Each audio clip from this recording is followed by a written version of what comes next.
మీరు మ్యూట్ లో ఉన్నట్టున్నారు దయాకర్ గారు, ఒకసారి మ్యూట్ తీసేయండి. యా. రాజ్యాంగబద్ధ ధర్మ యుద్ధాలు జరిగితే ఎన్నికల ఫలితాలు ఒక తీరుగుంటాయి, అధర్మ యుద్ధాలు జరిగితే ఒక తీరుగుంటాయి. బీజేపీతో ఇది అది ధర్మమా అధర్మ అధర్మమా? యుద్ధం, ఇప్పుడు జరుగుతున్న ఎన్నికలు ధర్మమా అధర్మమా? అధర్మాలు జరుగుతున్న ప్రాంతాల్లో కూడా ప్రజలు వాటిని ఛేదించుకొని కాంగ్రెస్ అనుకూల కూటములకు మద్దతునివ్వడం అనేదే మార్పు. ఇప్పుడు లేదంటే ఈ ఎన్నికలతోనే కాంగ్రెస్ పార్టీని ఖతం చేయాలనే ఆలోచనతో బీజేపీ ఉండే. 2024 ఎన్నికలకు కాంగ్రెస్ ఉండొద్దు, కాంగ్రెస్ ముక్త భారత్ అనే పేరు మీద వాళ్ళ ఒక ఎజెండాతోనే ముందుకు పోయినరు. అది ఇంకా ఆ మిషన్ కంటిన్యూ చేస్తుండ్రు. ఎందుకంటే ఎవరైనా సరే మంచి చేస్తే మంచి జరుగుతుంది, చెడు చేయాలని కూడా చెడే జరుగుతుంది. బీజేపీ ముక్త భారత్ వైపు రేపు భారతదేశం కదిలే కాడికి వచ్చింది.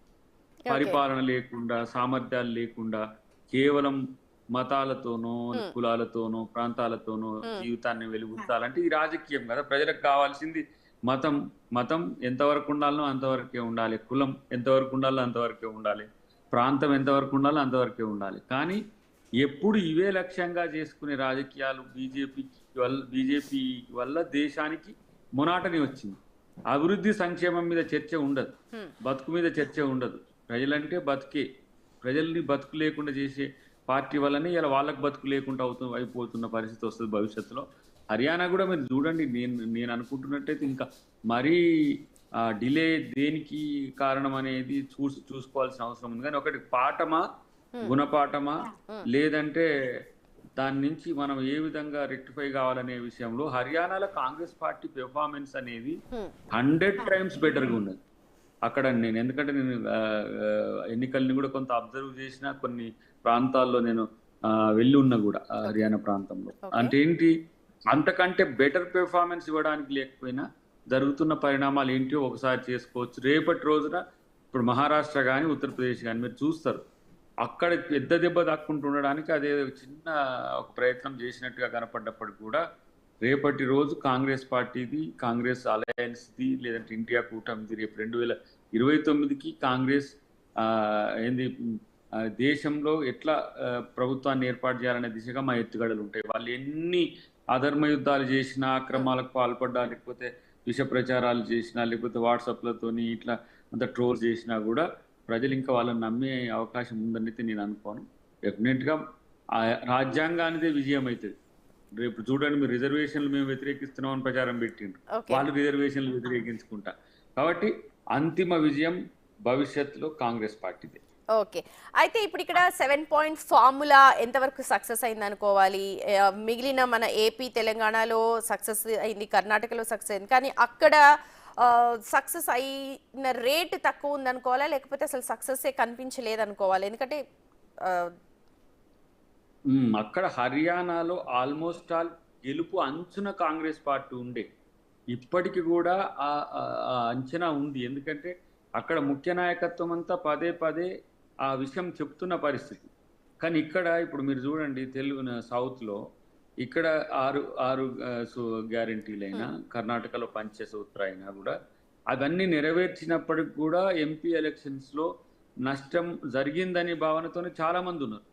కానీ వాటిని నెరవేర్చడంలో ప్రభుత్వం కానీ నాయకులు కానీ చిత్తశుద్ధితో ఉంటారు కాంగ్రెస్ పార్టీలో. అక్కడ కూడా నేను అనుకుంటున్నా ఆ యాంగిల్ ఒకటి నాకు మొత్తం ఓవరాల్గా చూస్తే కొంత మనకు నెగిటివ్ కనబడుతున్నది. కానీ మొత్తం బీజేపీ జేజేని మొత్తం కూడా ఇప్పుడు ఇక్కడ బీఆర్ఎస్ మొత్తంగా తను పతనమై బీజేపీకి ఎంపీలు గెలవనిచ్చింది. ఇక్కడ ఏది వాళ్ళు గెలిచిన ఆ 8 కూడా మొత్తం పూర్తిగా బీజేపీకి బీఆర్ఎస్ డైవర్ట్ అయిపోయింది. ఇక్కడ జేజే కూడా ఆ పని చేసింది, జేజేతో ఆ పని చేయించింది. ఒక లూప్ పార్టీని చేతిలో పెట్టుకుంటుంది బీజేపీ. ఇప్పుడు తను ఓడిపోతుంది అన్నప్పుడు మొత్తం ఆ పార్టీని కొలాప్స్ చేసి దాన్ని డైవర్ట్ చేసే ఎత్తుగడలో అది సక్సెస్ అవుతుంది. కాబట్టి ఆ మేరకు ఇప్పుడు 10 సీట్ల తేడాతో ఉన్నదనుకోండి, మీరు ఒకసారి ఊహించండి, 10 అంటే ఎంత, ఇప్పుడు 35 + 10 అంటే 45 సీట్లు ఇటు వచ్చి అదర్స్ 2-3 ఉన్నారు. సో అది ఆ ఎత్తుగడలతో ముందుకు వస్తుంది. అది ఎంతో కాలం సాగదు. అది ఒక నాన్ పెర్ఫార్మర్ సీఎం అక్కడ హర్యానా. ఎప్పుడు ఢిల్లీకి పోయినా మేము గమనిస్తుంటాం కదా, ఢిల్లీ హర్యానా కలిసే ఉంటాయి ఆల్మోస్ట్ ఆల్ యూపీ లాగా. కాబట్టి ఈ రోజు జరుగుతున్న అన్ని పరిణామాలు ప్రజలు గమనిస్తారు, మరింత బలాన్ని కాంగ్రెస్ పార్టీకి ఇస్తారని నమ్మకం అయితే నాకుంది. ఓకే, లోకల్ ఫ్యాక్టర్స్ ఎలా మీరు విస్మరిస్తూ ఉన్నారు? అంటే అనలిస్టులు చెప్పడం ఏంటంటే లోకల్ ఫ్యాక్టర్స్ని కూడా దృష్టిలో పెట్టుకోవాలి, లోకల్ పార్టీస్ని కూడా తీసుకొని వెళ్ళాలి. మీరు ఇందాక అన్నారు ఆప్ తప్ప మిగిలిన ఎవరు వచ్చే పొజిషన్లో కూడా అక్కడ లేరు అని. ఇప్పుడు లోకల్ పార్టీస్, లోకల్ పీపుల్స్ కూడా సోషల్ యాంగిల్లో చూసినా కూడా జాడ్స్ మ్యాక్సిమం మాకు అక్కడ సపోర్టివ్గా ఉండే. ఇప్పుడు కొంత కార్పొరేట్ సెక్టార్, తర్వాత ఇప్పుడు ఏదైతే హర్యానా, పెరిఫెరల్ హర్యానా, ఇప్పుడు ఇండస్ట్రియల్ డెవలప్మెంట్ ఏరియాలో మొత్తం కొంత బీజేపీకి అనుకూలంగా ఉంటుంది. ఇప్పుడు రిలయన్స్ టీమ్స్ ఉన్నాయి, అదానీ టీమ్స్ ఉన్నాయి, చుట్టుపక్కల టెక్నో పార్క్స్ అన్నీ కూడా ఉన్నాయి. హర్యానా ప్రజలు వేరు, హర్యానాలో ఉన్న జనాలు వేరు. ఇప్పుడు మన హైదరాబాద్ అంటే తెలుగు వాళ్ళు మాత్రమే కాదు కదా, చాలా మంది ఇతర రాష్ట్రాల వాళ్ళు ఉన్నట్టుగా వాళ్ళు కొంత impact Delhi peripheral NCR area కూడా కొంత హర్యానా వస్తుంది. ఇది ఎయిర్పోర్ట్ నుంచి మనకు అప్ టు అదానీ, అంబానీ, రిలయన్స్ ఒక విలేజ్ ఉంటుంది అక్కడ. సో అక్కడి వరకు కూడా ఎక్కువ ఇతర ప్రాంతాల యొక్క నాయకుల ప్రభావం ఉంటుంది. రూరల్ హర్యానానే చాలా తక్కువగా ఉన్న పరిస్థితి. సో అంబాలా లాంటి ప్రాంతంలో కంటోన్మెంట్ ఏరియాలో మీరు చూడండి కొంత డిఫరెంట్గా ఉన్నది. సో వాటిని విశ్లేషించాలంటే ఇంకా మొత్తం రిజల్ట్స్ రావాల్సిన అవసరం ఉంది. కానీ లోకల్ ఫ్యాక్టర్స్ కంటే కూడా ఇలా హర్యానాలో బీజేపీ ఓడిపోతుందనే భావనను తట్టుకోలేని స్థితికి బీజేపీ రావడం వల్ల చేస్తున్న కొన్ని దుష్టాంతాలు మీకు 4-5 గంటల తర్వాత ఈ రిజల్ట్స్ని బట్టి మా వాళ్ళు మాట్లాడేది కూడా ఉంటుంది. వాళ్ళు మాట్లాడే దాన్ని బట్టి కూడా ఒక అంచనాకు రావచ్చు. కానీ ఇది వన్ నేషన్ వన్ ఎలక్షన్ మీద ప్రభావం పడొద్దని బీజేపీ చేస్తున్న చర్య కూడా. ఎందుకంటే ఇప్పుడు ఒకసారిగా 2 సీట్లలో 2 రాష్ట్రాల్లో బీజేపీ పతనం అయితే వాళ్ళు ఏది ప్రపోజల్ పెట్టినా కూడా వాళ్ళ దానికి నైతిక మద్దతు ఉండదు. అందుకనే ఇప్పుడు వాళ్ళు ఆలోచిస్తుంది అదే, రేపు వన్ నేషన్ వన్ ఎలక్షన్ గానే అయితే 2.5 years కొన్ని రాష్ట్రాలను 2.5 years కొన్ని రాష్ట్రాలను ఏ విధంగా తన వైపు మలుచుకోవాలనో, ఈ రాష్ట్రపతి రూల్స్ని పెట్టి లేకపోతే గవర్నర్ రూల్స్ని పెట్టి ఎట్లా మార్చుకోవాలో వాళ్ళ దగ్గర ఒక మాస్టర్ ప్లాన్ ఉంది. ఈ వన్ నేషన్ వన్ ఎలక్షన్ అనేది ఒకేసారి ఎన్నిక జరగడానికి కాదు, అసలు ఎన్నికలే లేకుండా చేసే ఒక కుట్ర కూడా ఉంది దాంట్లో. 100 సంవత్సరాల ఆర్ఎస్ఎస్ ఏర్పాటు తర్వాత ఈ దేశాన్ని ప్రెసిడెన్షియల్ ఫార్మ్ ఆఫ్ డెమోక్రసీ వైపు తీసుకుపోవాలనే ఎత్తుగడలో బీజేపీ నిరంతరం ఆలోచిస్తుంది. ఈ రాజ్యాంగం మాకు నచ్చట్లేదు, వద్దు, మనకి ఈ దేశం సెక్యులర్ దేశంగా ఉన్నది ఉండొద్దు. అసలు అంటే కాంగ్రెస్ ఏ పునాదుల మీద భారతదేశాన్ని నిర్మించిందో ఆ పునాదిని కూల్చాలి అంతే.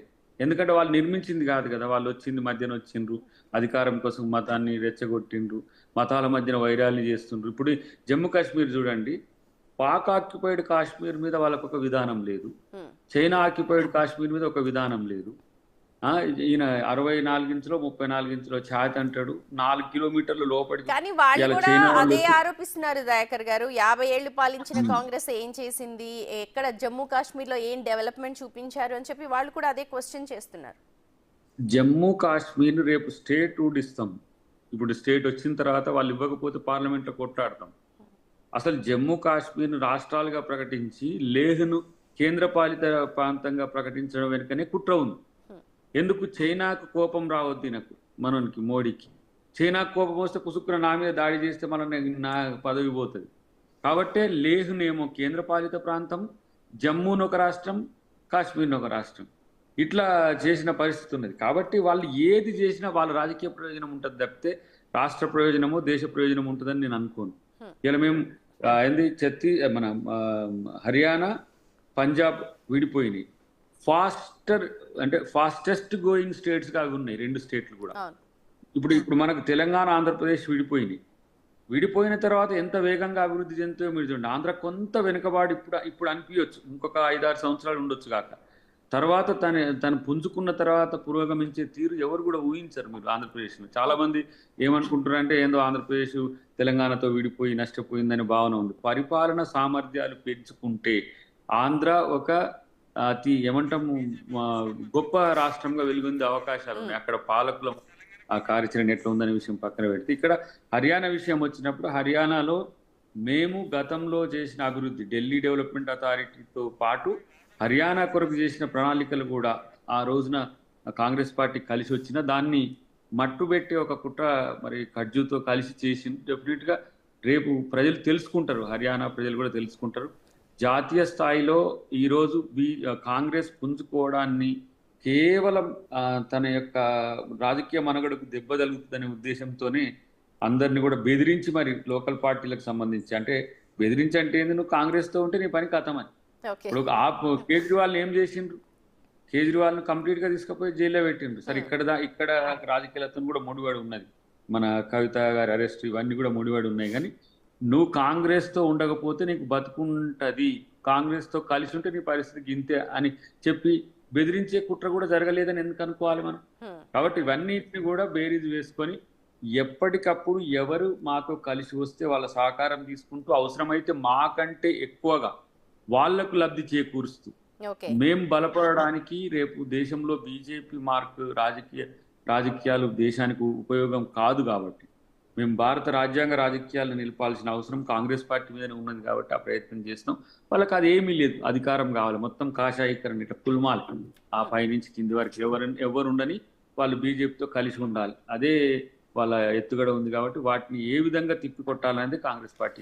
ఇందాక రఘునాథ్ బాబు గారు మాట్లాడినప్పుడు ఒక పెద్ద విషయం చెప్పారు, ఏంటంటే బిగ్ ఫైట్, అంటే బీజేపీ అనేది ఒక పెద్ద ఎమర్జింగ్ పార్టీ అయింది. సో ఫైనాన్షియల్ గా ఎమోషనల్ ఎలా అన్నా ఉండొచ్చు, ఫైట్ చేయడం అనేది చాలా కష్టం and we're going to emerge అన్నట్టుగా ఆయన మాటలో అభిప్రాయం వ్యక్తమైంది. ఏం చెప్తారు? ఇప్పుడు బీజేపీ ఎట్ వాట్ బేసిస్ అనేది వాళ్ళకు ఒక సిద్ధాంత పునాది అంటే ఒకటంటూ లేదు. వాళ్ళకున్నది మతం అనే దాని మీదనే. మతం వాళ్ళదేం కాదు కదమ్మా. హిందూ మతంకి ఏమైనా పేటెంట్ రైట్ రాసిచ్చిన మనం ఎప్పుడన్నా బీజేపీకి? ఈ హిందూ మతం అనేది బీజేపీదే, జై శ్రీరామ్ అంటే బీజేపీకి సంబంధించిన వాళ్ళే, ఇది బీజేపీనే పేటెంట్ రైట్ ఉంది, ఎవరు రాసేయలే. హిందూ మతం పుట్టి 1000 సంవత్సరాలు అవుతున్నది, బీజేపీ పుట్టి 40 సంవత్సరాలు అవుతుంది.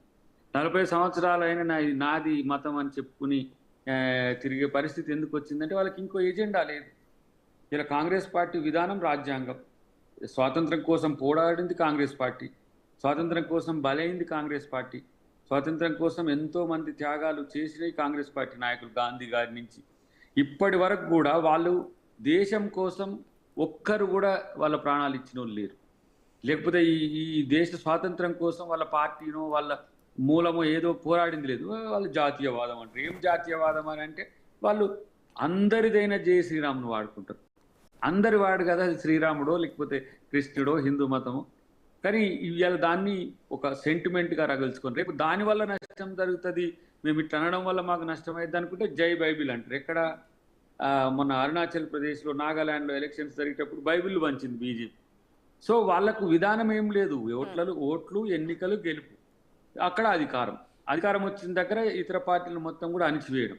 నేను ఇప్పుడు వాళ్ళ బాధిత సంఘాలు చెప్తే మీరు నవ్వుతారు. అకాలీలు చనిపోయిండ్రు, ఇక్కడ శివసేనని చంపేసిండ్రు, అటువైపు ఏంది హర్యానాలో జేజేని చంపిండ్రు, ఇంకా రేపు ఇక్కడ ఈ పరిస్థితి చెప్పిన ఇంతకు ముందు. ఎక్కడ వాళ్ళ పార్టీ అలయన్స్లు ఉంటారో వాళ్ళను మొత్తం కూడా మట్టు పెట్టడమే బీజేపీ ఎత్తుగడగా ఉంటది. కాబట్టి వాళ్ళతో భవిష్యత్తులో ఇంకే రాజకీయ పార్టీ కూడా ఎన్డీఏ కూటమిలో ఉండడానికి కూడా ఇష్టపడదు. కాబట్టి ఇది రేపటి మంచికే మాకు ఏ జరిగినా అనేది అభిప్రాయం. కాంగ్రెస్ మాత్రమే ఈ దేశానికి శ్రీరామ రక్ష అవుతుంది అనేది నా యొక్క ఆకాంక్ష. రైట్, చాలా పాజిటివ్ వైబ్స్ తో ఉన్నారు. కాంగ్రెస్ మాత్రమే శ్రీరామ రక్ష రాబోయే ఫ్యూచర్ లో అని చెప్తూ ఉన్నారు అద్దంకి దయాకర్ గారు. Thank you so much Dayakar గారు. రైట్, మా ప్రతినిధి తెలంగాణ బీజేపీ ఆఫీస్